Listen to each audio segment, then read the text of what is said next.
CM Chandrababu క్షణం తీరిక లేకుండా సింగపూర్లో రెండవ రోజు పర్యటన కొనసాగించారు.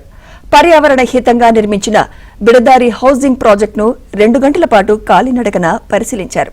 అక్కడి శ్మశానాన్ని అందమైన పార్కుగా ఎలా మలిచారో వివరాలు అడిగి తెలుసుకున్నారు. పర్యావరణ హితంగా నివాస సముదాయ నిర్మాణంపై సింగపూర్ ప్రభుత్వాన్ని అభినందించారు.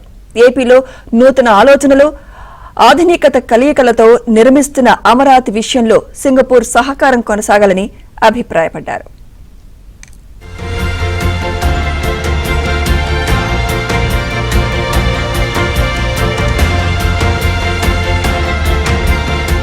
రెండో రోజు సింగపూర్ పర్యటనలో భాగంగా క్షేత్రస్థాయి పర్యటనలకు వెళ్లారు ముఖ్యమంత్రి చంద్రబాబు. సోమవారం సింగపూర్ లో 10,000 కుటుంబాల నివాసం ఉండే బిడదారి ఎస్టేట్ ను సీఎం బృందం సందర్శించింది. ఏపీలో భారీ ఎత్తున అర్బన్ హౌసింగ్ ప్రాజెక్టులు చేపట్టాలని ప్రభుత్వం ప్రణాళికలు సిద్ధం చేస్తోంది. ఈ క్రమంలో సింగపూర్ లో అర్బన్ హౌస్ ప్లానింగ్ ఏ విధంగా ఉందనే అంశాన్ని పరిశీలించేందుకు బిడదారి ఎస్టేట్ ను సీఎం సందర్శించారు. సిటీ ఇన్ ఏ గార్డెన్ పేరుతో ఏర్పాటైన హౌసింగ్ ప్రాజెక్ట్ విశిష్టతలను సింగపూర్ అధికారులు వివరించారు. మొత్తం 250 ఎకరాల విస్తీర్ణంలో ఉన్న ఈ హౌసింగ్ ప్రాజెక్టు ప్రాంతంలో సుమారు 2 గంటల పాటు కాలినడకన సందర్శించారు.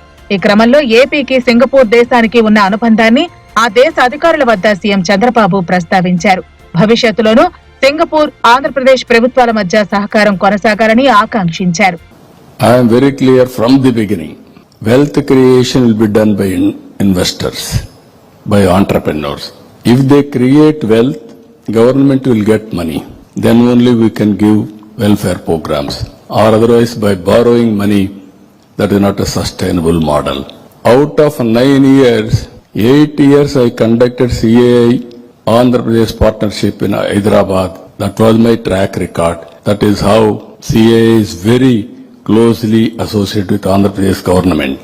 బిడదారి ఎస్టేట్ లో గృహ సముదాయాల నిర్మాణం చేపట్టిన విధానాన్ని సింగపూర్ అధికారులు చంద్రబాబుకు వివరించారు. చెట్లు తొలగించకుండా, సహజ నీటి వనరులు దెబ్బతినకుండా ఇళ్ల నిర్మాణం చేపట్టామని చెప్పారు. ప్రకృతితో మమేకమయ్యేలా చేపట్టిన ఈ నిర్మాణాల వల్ల పర్యావరణానికి హాని కలగకుండా చూసుకోవడంతో పాటు ఆహ్లాదాన్ని పంచే విధంగా నిర్మాణాలు చేపట్టామని ఆ దేశ అధికారులు ముఖ్యమంత్రికి తెలిపారు. గృహ సముదాయాల నిర్మాణం ఖర్చు ఏ మేరకు ఉందనే అంశంపైన చంద్రబాబు వారితో చర్చించారు. పట్టణ, నగర ప్రాంతాల్లో అందుబాటు ధరల్లో ఉండేలా చూడటంతో పాటు నాణ్యమైన నివాస గృహాల నిర్మాణాలు చేపట్టామని చంద్రబాబుకు సింగపూర్ అధికారులు చెప్పారు. బిడదారి హౌసింగ్ ప్రాజెక్టును చంద్రబాబు ప్రశంసించారు. I am very confident. I am requesting all of you, not only ports, we are working. Next, if you see airports, no other states is having so many airports. As on today, 7 airports operational. And also 9 greenfield airports we are working. Anywhere they have to reach airport within 1 hour time.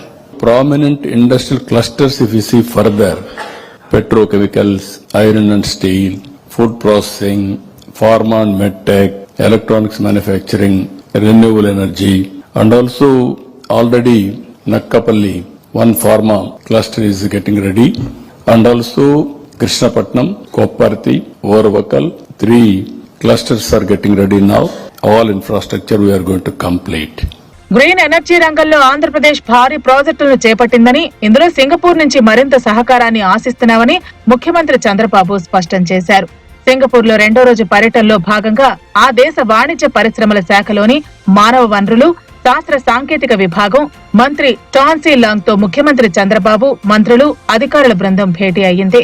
అలాగే green hydrogen, transmission కారిడార్లు, పోర్టుల తదితర రంగాల్లో Singapore కంపెనీలు భాగస్వామ్యం వహించాలని ముఖ్యమంత్రి కోరారు. Data సెంటర్ల ఏర్పాటుకు సంబంధించిన అంశంలోనూ సింగపూర్ భాగస్వామ్యం అవసరమని సీఎం చంద్రబాబు అన్నారు. పోర్టులు, లాజిస్టిక్స్ రంగంలో ఉత్తమ విధానాలను అనుసరించడంలో సింగపూర్ ఏపీకి సహకరించాలని ముఖ్యమంత్రి కోరారు. ఏపీలో నవంబర్ నెలలో జరిగే భాగస్వామ్య సదస్సుకు హాజరు కావాలని సింగపూర్ మంత్రి టాన్సీ లాంగ్ ను సీఎం ఆహ్వానించారు.